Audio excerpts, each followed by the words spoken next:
All right, we are continuing our Deep Space Nine watch through, everybody. I'm glad you're here. And does this show keep holding up? We're going to be discovering this so far. The last time I did a watch through of Deep Space Nine, I actually skipped the first 2 seasons because I remember how slow and bogging down it was. I actually didn't really have this problem, at least with the first couple of episodes so far. Past Prologue's a pretty interesting one. We have the pilot, the characters are established. I still feel like the characters here that everybody's not exactly comfortable with the situation yet. And so with this one right here, a Bajoran terrorist shows up, tests Kira's loyalties to the Federation when he attempts to rid Bajor of the Federation for good. So he's part of this terrorist organization. He tries to convince Kira that he's changed, that they shouldn't hand him over. Of course, the Cardassians want him handed over. The Bajorans want him handed over. It starts a big political crisis within Deep Space Nine that not only Kira has to deal with, but Captain Sisko has to deal with as well. But it's mostly focused on Kira as a development as she sympathizes with what was done because, like, she had to fight as a freedom fighter against the Cardassians this entire time. She understands this guy went a little too far, but she thinks that, this is just what happens in war, and maybe we should give him a second chance. And that's what we got going here. So please hit the like and subscribe button as we talk about this. Not only that, but I am a science fiction writer, and I would like you to join my newsletter, my friends. You get 3 free books for doing so. Great deal. I'm actually writing a space exploration series that's very akin to Star Trek. If you like Star Trek, you're going to really love what I'm doing this summer. So I want you to be here and not miss anything. And you never know if you're going to find me again on YouTube. This is kind of how it works these days. Even if you subscribe, YouTube doesn't always show everything. We're going to try to keep the Star Trek content flowing here, but join this newsletter today so we can check things out. So if you look at this, the Gold Dinar shows up on the station, of course, and we get to meet Garrick. And Garrick starts talking to Dr. Bashir on the side. And Dr. Bashir's like, is this guy trying to court me for some spy ops? And it seems like Garrick's messing with him for a little bit.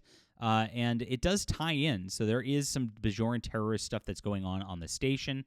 And eventually, Lursa and B'etor show up. So this is pretty interesting. So we had in the first episode, we have Captain Picard and the whole Enterprise show up.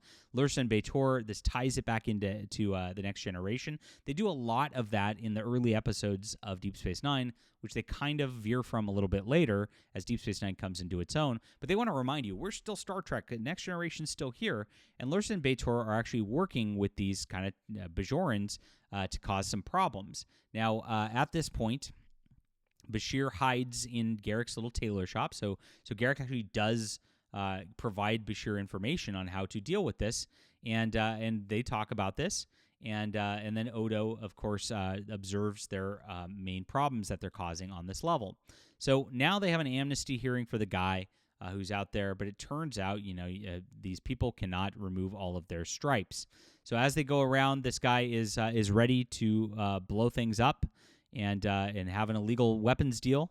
And they try to, of course, Sisko then goes out and uncovers that, and then Kira steers the runabout into the wormhole to get it away from everybody, releasing the weapon. The weapon goes all the way out to the Gamma Quadrant and just destroys it and blows up and has no problem, instead of where it was going to possibly blow up the station or cause some problems for Bajor that would have caused some radiation in the system as well. So yeah, you can't change a terrorist and can't change his stripes on this. A little bit of a moral dilemma going on here. I thought it was a pretty solid second episode. Obviously, the introduction of Garrick is fun. Getting Julian Bashir involved in the little spy games is also fun. Really good character depth for Kira and Aries, and a good second start for this. So far, I haven't felt slowed down by this first season yet. I think it's a pretty good start. The Next Generation, meanwhile, we're in Season 6, like in the middle of Season 6, if you don't know. So the episodes that are coming out are like Frame of Mind, and of course, the Will Riker clone episode are coming out very shortly after this. It's really like just polished over there. So this is not so polished. It does feel like a startup that's like not quite there yet. The actors don't quite feel comfortable in their roles. I would say that they don't exactly know how to create that much tension on the station. It's a little less intense of a show because of that. And so it does not have a little bit of a pacing issue compared to The Next Generation, but it is pretty solid, and these first 2 episodes are a good start to a show, much better than the first season of The Next Generation, for sure. Leave a comment down below with what you think about this. Please hit the like and subscribe button as we talk about all things Deep Space Nine, and please sign up for my newsletter if you like my thoughts on science fiction and storytelling. You will enjoy my books, and I hope you'll join us here. Thank you for being here. We'll be back soon.